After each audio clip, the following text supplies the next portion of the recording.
Hello everyone, कैसे हैं आप सब। आई होप आप सभी अच्छे होंगे, बेहतर होंगे। तो बहुत दिनों से मैं भी कई कामों में व्यस्त था, तो वीडियो आपके लिए कोई नई ला नहीं पाया।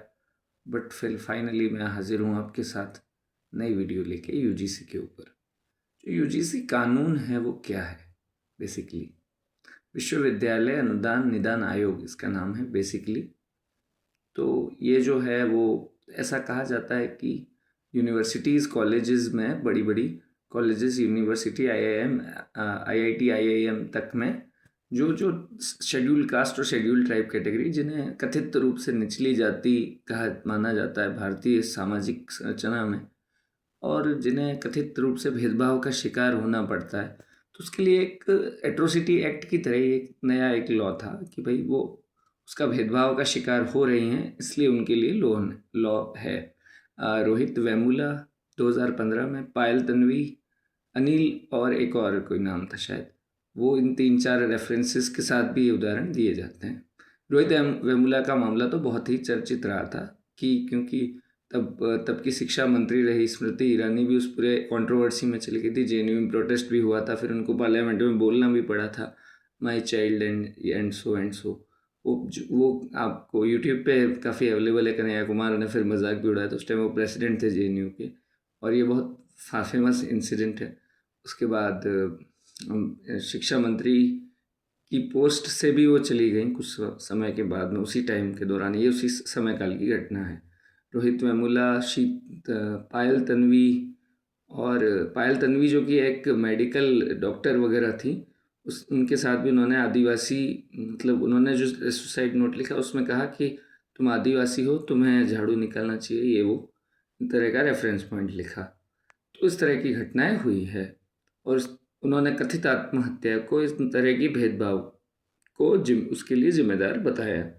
ये बातें कही जाती है। अब जो यूजीसी कानून है उसके अंदर एक नया ड्राफ्टिंग है कि ओबीसी भी जातिगत आधार पर भेदभाव के शिकार है, तो वही लॉ ओबीसी के लिए भी लागू होगा जो पहले एट्रोसिटी एक्ट के तहत शेड्यूल कास्ट और शेड्यूल ट्राइब पर है। मतलब जनरल कैटेगरी को ही इसमें कैटेगराइज नहीं किया गया कि जनरल, मतलब ये स्वीकार कर लिया गया कि जनरल कैटेगरी ही भेदभाव करती है। लेकिन जो भेदभाव, जो सामाजिक परिस्थितियां, जो भारत की विषमताएं इतनी ज़बरदस्त है सामाजिक, कि पिछड़े अति पिछड़ों से अत्याचार करते हैं।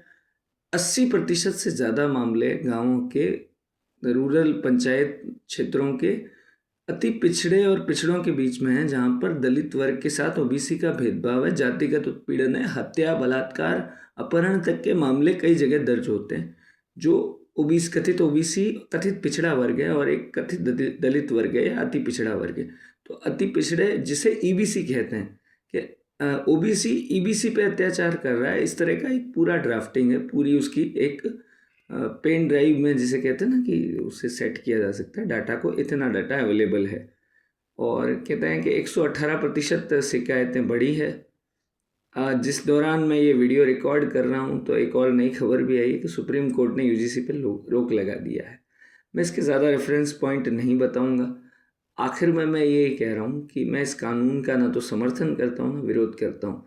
विरोध इसलिए नहीं कर रहा क्योंकि इसमें कुछ सुधार की गुंजाइश है। मैं इस कानून के लागू होने के पक्ष में, विपक्ष में नहीं हूँ। हाँ, कुछ सुधार के साथ इसको लागू हो जाना चाहिए था। और दूसरी बात कि दुरुपयोग की जहाँ तक बात है, तो हर कानून का इस देश में दुरुपयोग होता है। दहेज प्रथा का भी होता है, बलात्कार के कानून का भी होता है, विधवा जो जो भी डिस्क्रिमिनेशन हर तरह का है, हर तरह का लॉ का मिसयूज़ होता है, बिल्कुल होता है। क्या दहेज प्रथा के कानून का विरोध होता है इसका मतलब क्या दहेज नहीं लिया जाता? क्या दहेज के नाम पे उत्पीड़न नहीं होता है? होता है ना। तो उसमें कोई रेफरेंस पॉइंट नहीं है कि भाई ऐसा कानून झूठा है और दुरुपयोग होता है, ऐसा नहीं है। दुरुपयोग हर कानून का होता है इस देश में, कई तरह के कानून का होता है। फिर चलिए, सुप्रीम कोर्ट ने फिलहाल यूजीसी एक्ट पे केस की 13 जनवरी 2026 को ये डिक्लेयर हो चुका था वर्तमान सरकार के द्वारा। लेकिन जो है इसके पॉलिटिकल रेफरेंसेस भी है कहीं, उस पर मैं नहीं बात करूँगा, फिर कभी आपसे बात करेंगे इस बारे में। लेकिन हाँ, इससे पे कोर्ट ने रोक लगा दी है। मैं पहले ही इस पे बाद में चर्चा करने आया क्योंकि मैं सोच रहा था कि सब कुछ पहले लोगों का गुस्सा, लोगों की जो होशियारी किसी का जो भी कथित बुद्धिजीवी वर्ग इस पे बात कर ले फिर मैं आता हूँ। तो मैं बहुत बाद लेट आया, लेकिन मैं जब तक आया हूँ तब तक जो है इस पे कोर्ट ने रोक लगा दी है। अगले पार्ट में पार्ट 2 के अंदर मैं इस पे सारी बात करूँगा बारीकियों से, तब तक कोर्ट का फैसला भी आ जाएगा। अगर आपको मेरी वीडियो अच्छी लगती है तो उसे लाइक कीजिए, शेयर कीजिए और मेरे चैनल को सब्सक्राइब ज़रूर कीजिए। आप सपोर्ट करेंगे तभी आप बेहतर नॉलेज गेन कर पाएंगे और बेहतर आप मेरी वीडियोस मुझे कॉन्फिडेंस देंगे, तो मेरे लिए भी बेहतर आपके लिए वीडियोस बनाना आसान रहेगा। ओके, गुड नाइट, जय श्री राम।